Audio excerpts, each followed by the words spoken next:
They're using the same principles on the development of this species as they would use on barley or wheat and other crops that are being developed. Dr. Don Wyse is spearheading an initiative to revolutionize food systems, create rural jobs, and improve soil and water quality by commercializing conservation. So this is a field of kerns, really a research site. The University of Minnesota's Forever Green initiative is engaging over 60 faculty, graduate students, and researchers, along with USDA and corporate partners, around a suite of 13 underdeveloped winter annual, perennial, and native woody crops. As we know, a society asking farmers, well, why don't you grow something else? They can't grow anything else unless there's a market for that other crop. The land-grant universities took on the grand challenge of producing hybrid corn. We believe it's equivalent to that, and now the tools are there to actually develop these new crops in a relatively short period of time. And because of the biotechnology that's currently available, we're talking about domesticating some wild species within a decade rather than 150 to 200 years.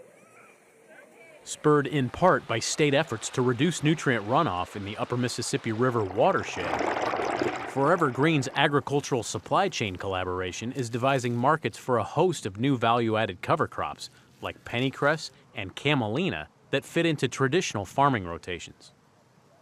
You could put it in as a relay crop, plant soybeans into this crop early in May, and then harvest the camelina and allow in the soybeans then to come through. From the St. Paul campus, Wyse points to a handful of affiliated projects sprinkled across the land of 10,000 lakes. The benefit is that you're getting 2 sources of oil off of this field instead of just one. At the university's Southern Research Center in Waseca, Associate Professor Greg Johnson is implementing the new approach. One of the keys is flexibility. We want to be able to give growers options. We want to have a portfolio of choices that we can give them to match their operation or match markets, however they might evolve.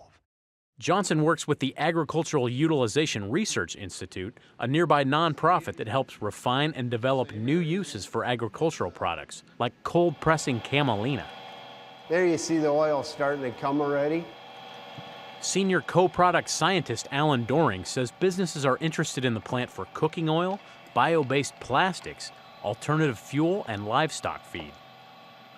It'll sell very similar to soybean meal, but at, maybe a 18 to 20% discount just because it's a little lower in protein.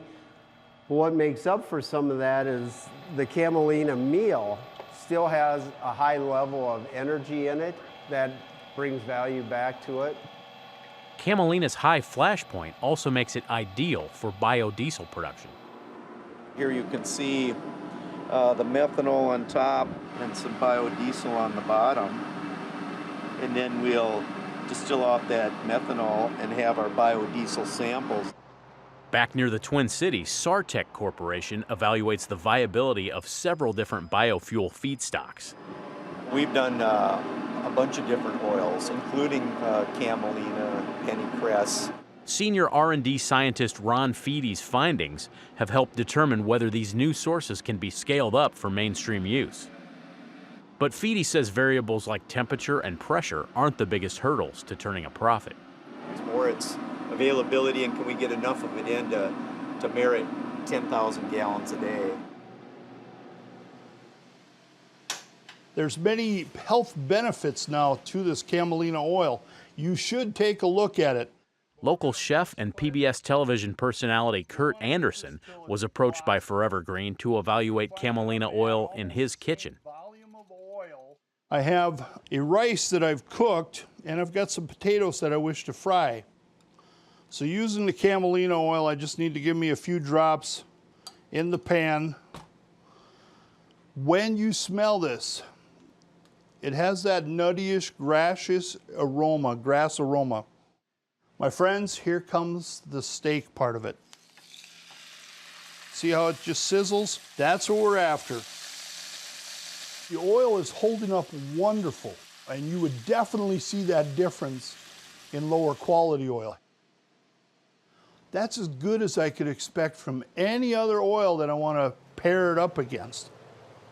While plant oils occupy a large share of Minnesota's initiative, Dr. Wyse also points to advancements in fruits and herbaceous mixtures that may help farmers in the difficult choice of what to grow.